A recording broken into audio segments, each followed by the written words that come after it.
Welcome to Old Testament in a Year. Day 67. Numbers 13. The Lord now said to Moses, "Send out men to explore the land of Canaan, the land I am giving to the Israelites. Send one leader from each of the 12 ancestral tribes."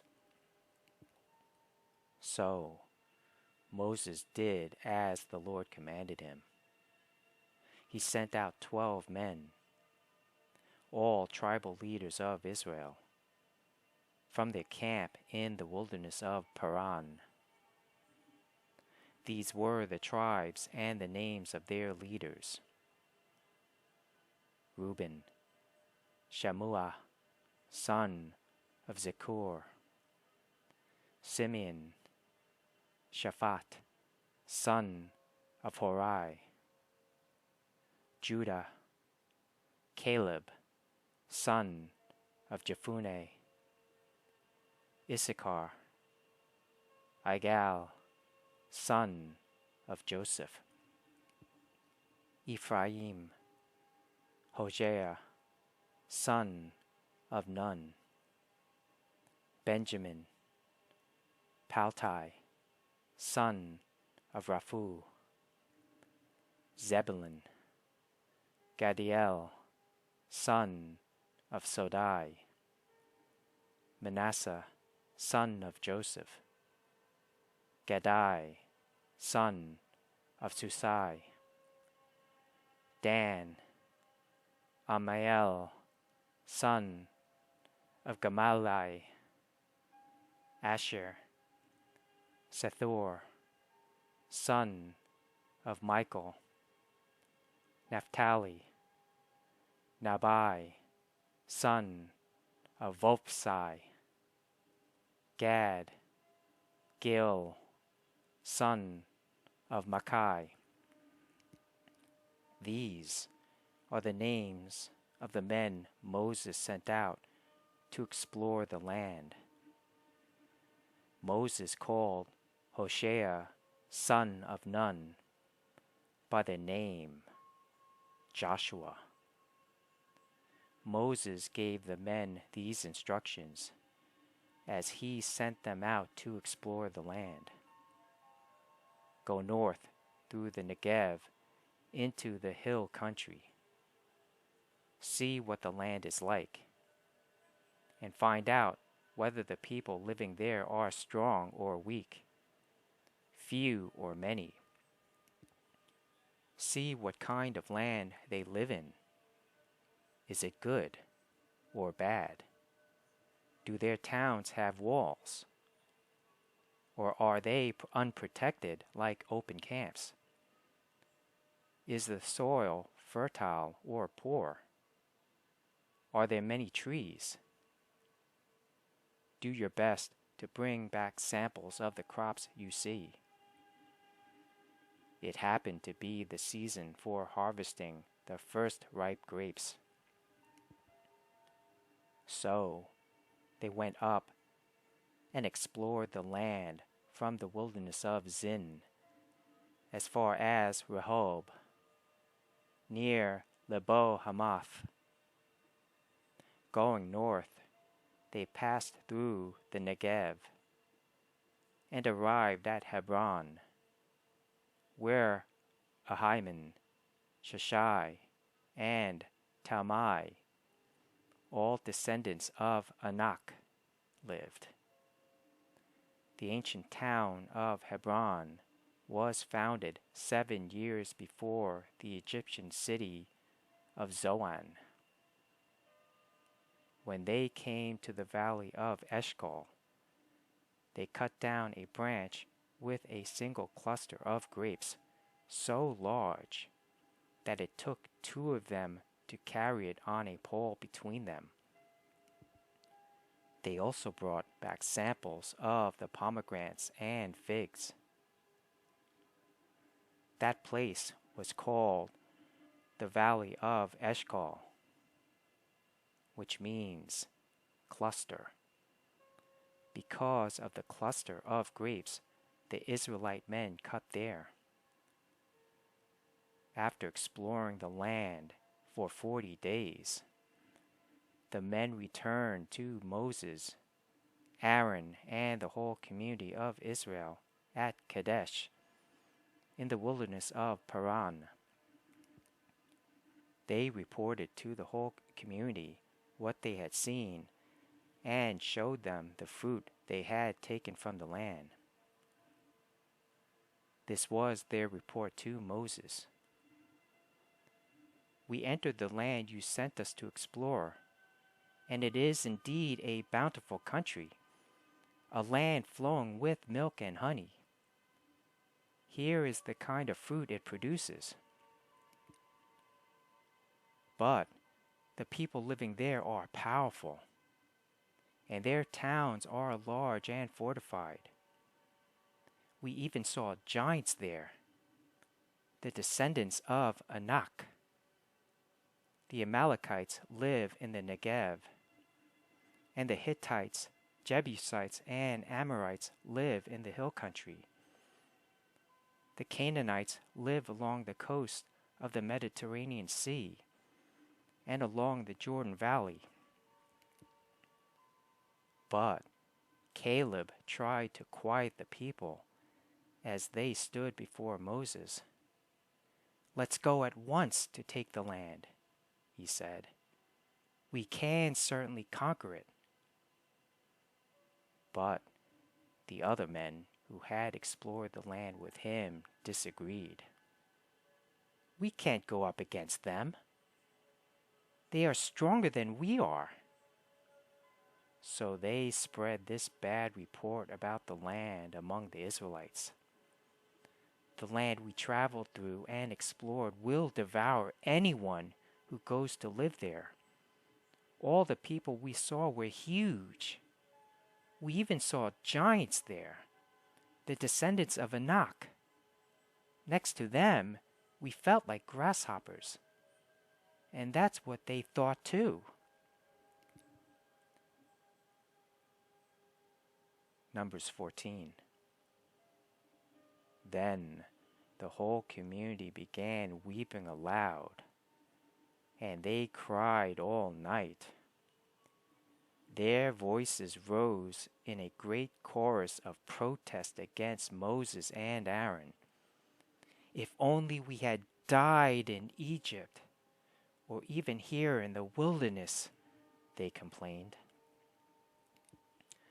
"Why is the Lord taking us to this country only to have us die in battle? Our wives and our little ones will be carried off as plunder. Wouldn't it be better for us to return to Egypt?" Then they plotted among themselves, "Let's choose a new leader and go back to Egypt." Then Moses and Aaron fell face down on the ground before the whole community of Israel. Two of the men who had explored the land, Joshua, son of Nun, and Caleb, son of Jephunneh, tore their clothing. They said to all the people of Israel, "The land we traveled through and explored is a wonderful land. And if the Lord is pleased with us, He will bring us safely into that land and give it to us. It is a rich land, flowing with milk and honey. Do not rebel against the Lord, and don't be afraid of the people of the land. They are only helpless prey to us. They have no protection, but the Lord is with us. Don't be afraid of them." But the whole community began to talk about stoning Joshua and Caleb. Then the glorious presence of the Lord appeared to all the Israelites at the tabernacle. And the Lord said to Moses, "How long will these people treat me with contempt? Will they never believe me? even after all the miraculous signs I have done among them? I will disown them and destroy them with a plague. Then I will make you into a nation greater and mightier than they are." But Moses objected. "What will the Egyptians think when they hear about it?" he asked the Lord. "They know full well the power you displayed in rescuing your people from Egypt. Now, if you destroy them, the Egyptians will send a report to the inhabitants of this land, who have already heard that you live among your people. They know, Lord, that you have appeared to your people face to face, and that your pillar of cloud hovers over them. They know that you go before them in the pillar of cloud by day and the pillar of fire by night.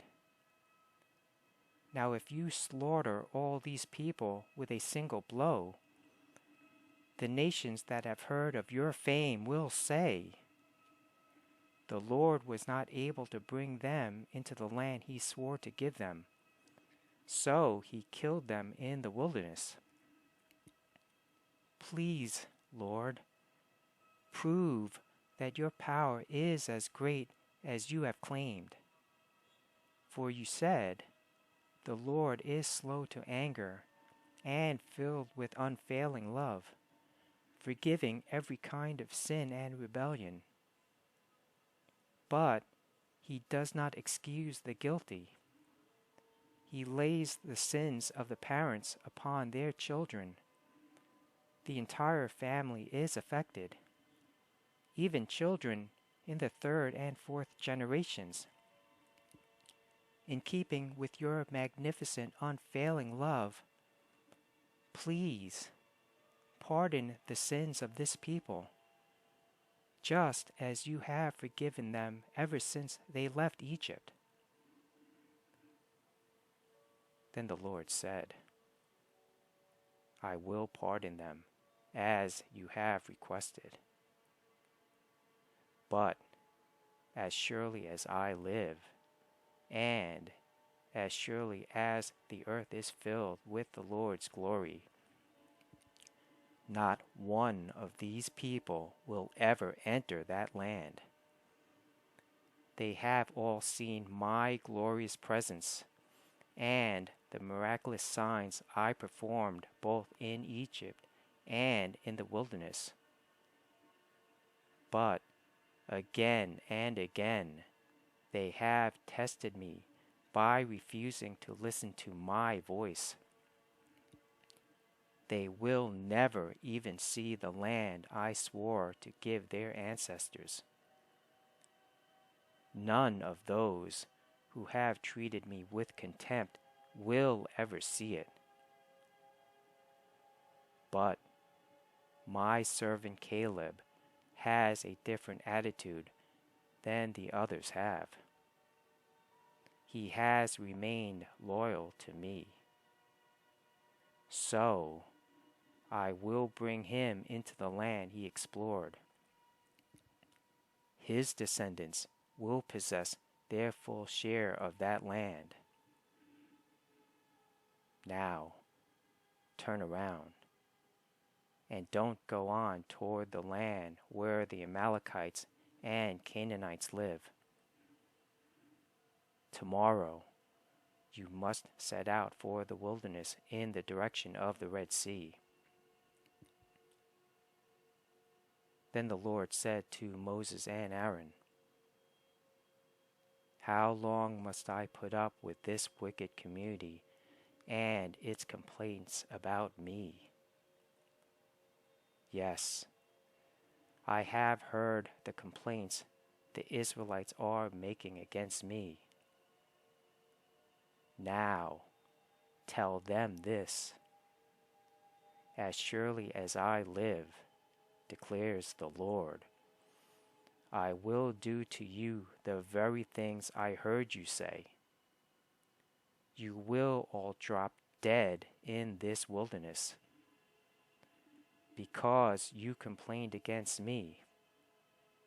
Every one of you who is 20 years old or older and was included in the registration will die.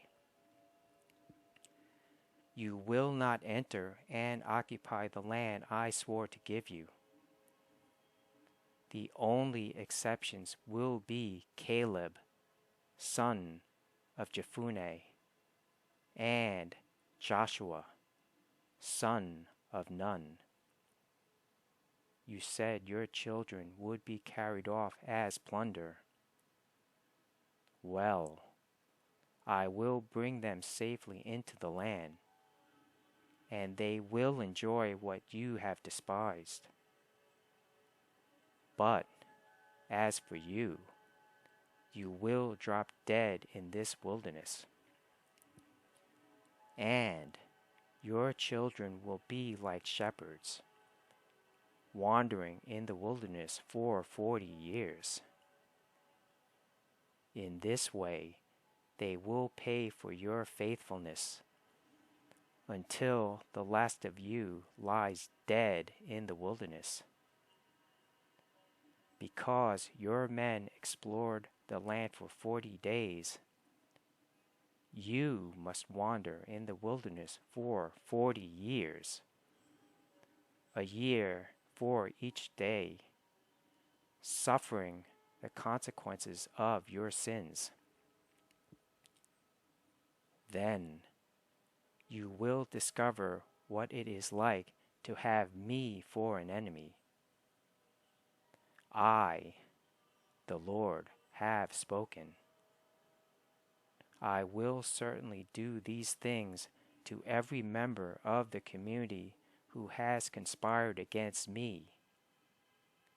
They will be destroyed here in this wilderness, and here they will die.